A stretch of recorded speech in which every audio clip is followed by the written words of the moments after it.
with Jake Greenbaum, and Jake's the founder of Anonymous Bitcoin, and which is a fork of ZClassic. So, Jake, can you explain to all the people, and especially those who are probably getting a bit confused by all of the forks happening at the moment, what is that exactly? So a fork is you're taking multiple technologies from multiple different coins and you're combining them. What we're doing is we're doing a co-fork. What that involves is taking the technology of ZClassic, which is ZK Snark's technology, and combining it with Bitcoin. What we're resulting with is a coin, Anonymous Bitcoin, that has masternodes, big exchange listing, and ZK Snark's technology. The anonymity that ZK Snarks provides is one of the driving factors for why individuals will want to use Anonymous Bitcoin. Right now, Bitcoin isn't anonymous. People like to think it is because the numbers are transacted via numerical addresses, but they're not. Governments are able to unravel who owns what. What goes on now is true anonymity.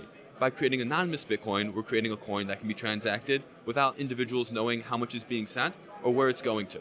If I paid you $10 for pizza last night, there's no reason the whole world should know exactly that I sent you $10 for pizza. So the anonymity that we're trying to implement is real-world anonymity that isn't solely for nefarious individuals. And on top of it, by including masternode staking, what we're doing is allowing individuals who hold large quantities the ability to earn a profit. So instead of solely transacting, this coin has a utility function of an investment because you're able to hold it and earn a dividend. So the masternodes, the privacy features, and big exchange listings are why we think Anonymous Bitcoin is probably one of the leading projects for summer and highly sought after. The only way to attain Anonymous Bitcoin is by owning ZCL currently or Bitcoin currently, and at the time of the fork, which is September 10th, that's when you will receive your Anonymous Bitcoin. Our testnets go live in August, on August 10th, which gives all the exchanges 2 to 3 weeks to make sure the wallets are working, the network is good, and then we'll be listed on big exchanges. So how many exchanges have you got signed up already? I can't talk about the exchanges. We did our last announcement, which was just the opening announcement on CNBC about a week ago. And so we're not at the level of willing to talk about exchanges yet. And most of the exchanges aren't ready to commit until they see the actual protocol, they see the code, and they see the wallets functioning. But we already have multiple top 5 exchanges targeted, and we're very excited to tell you guys about that in the near future. I think a lot of people at the moment are suffering from a kind of fork fatigue. You know, they see yet another fork coming along. A lot of them have issues with pre-mining and other problems, and especially if you're launching a privacy coin, it's maybe considered even more secretive and even less transparent. How do you answer those claims? So what we're doing is we're trying to fork transparently. It's a process that no one's done in the past. Most forking teams are anonymous online. You go online, you can't even figure out who they really are. Our entire team, we're 20 plus people at this point, from production to legal to a lead dev team with over 8 developers working around the clock creating this project. By implementing transparency through the entire process, from when we're at conferences to when we're actually in the office working, on a weekly basis, we're giving updates. So we're showing that you can fork anonymously, but still transparently. It's kind of ironic to think about, but the team is transparent even though the coin is anonymous. So if someone has Bitcoin up until the fork, then they now have ZClassic. Not ZClassic. If you have ZClassic or Bitcoin, at the time of the fork, you will be given a 1-to-1 ratio of anonymous Bitcoin. So we're co-forking both ZClassic with Bitcoin, resulting in anonymous Bitcoin. And ZClassic itself is a fork of Zcash, is that right? Yes, ZClassic is a fork of Zcash. They got rid of founders' fees. There were a couple things that needed to be forked out originally. But now that they've done that, they've provided a new opportunity to add things like masternodes. The big exchange listings are super important. So we're focusing on some things that were missteps in prior forks, and we're going to look to capitalize them through our fork. By bringing on top-tier dev teams, top-tier advisors, we're ensuring that we're focusing on both big exchange listing, a product with extreme utility, and the ability to incorporate true anonymity into Bitcoin transactions, which is what we're looking forward to. So what do you see as lacking in other privacy coins that already exist, say Monero and Zcash itself? Masternodes, community support, and just because there are already competitors out there, doesn't mean there can't be another great one. We have McDonald's, we have Burger King, we have Smashburger, we have 50 different burger places, yet they all exist successfully. Just because there's competition in the market does not mean we can't be successful. And we look to build a community of individuals interested in both privacy coins and crypto to help support us. Can you explain a little about the Masternode structure? Is it similar to Dash? I mean, given the similar name and everything. Being not the lead developer on the project, I don't want to comment too significantly on the Masternode structure because we're still trying to figure out and determine which Masternode company we want to partner with, along with what Masternode amount we want to be for staking. Right now we're thinking right around 250 coins, anonymous Bitcoin coins, for the staking for the Masternode, but that's about as far as I want to comment at this point. Did you say Masternode company?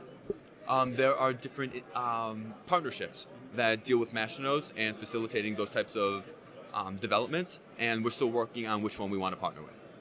So are you interested in Masternodes more from an economic standpoint or from a development standpoint? I mean, I know Dash uses their Masternodes to fund promotion, development, that kind of thing. Is that how it works for you guys too?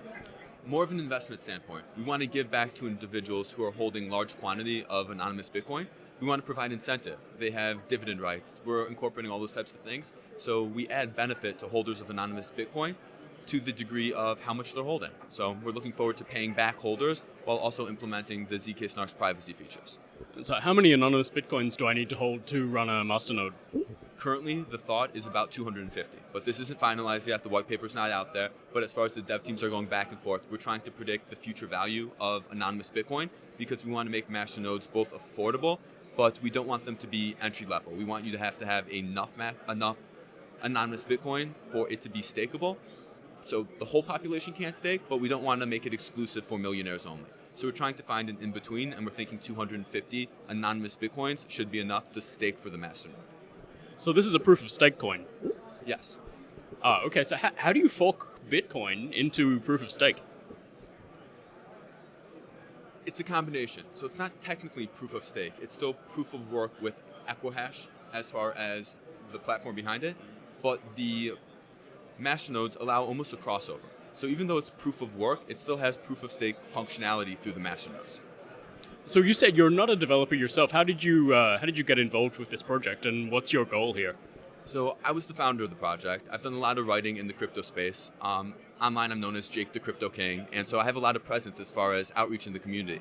So I figured I'd be able to help build the initial community. You need a community to support a project. It's great to have a perfect coin, but if no one's supporting it, there's no real utility to that coin. So I figured I'd help build the team. I have a huge network down in Miami and through crypto conferences. So I thought a combination of being able to build the team while building the community, those are my jobs. I do the networking, I build the team, I build the community, while the lead developers, they're working around the clock building the actual product, the platform, the basis of what anonymous Bitcoin is, but they also need the publicity. They also need the actual team behind them, and they need the community. Communities are what drives all coins, and so the community is what my focus is. So why did you choose to come to Crypto Invest? I mean, this is probably more of a token sale conference or an ICO conference. Are you getting much interest from investors here? I'm actually not looking for investors because it is a fork of a coin. We're not looking to raise any money. We're looking to spread awareness. Spreading awareness is what builds a community. The fact that I got to meet you here, that's awareness spreading, that's community building. You now know about what our fork's going to be. So we do this all over the place, and we look to build awareness. The awareness is what builds the community, adds value to the coin, and increases the long-term prospects of our project. And if people are interested in this, where can they find out more? Easily online, anonymousbitcoin.io, or Jake the Crypto King on Twitter and everything else. So those are our websites. Anonymous Bitcoin is also on Twitter, Reddit. We're all over the place right now. So we'd love individuals reaching out to us. We take feedback. We implement all feedback that we're given, and we reach out and respond to everyone. So we look forward to future correspondences with the community.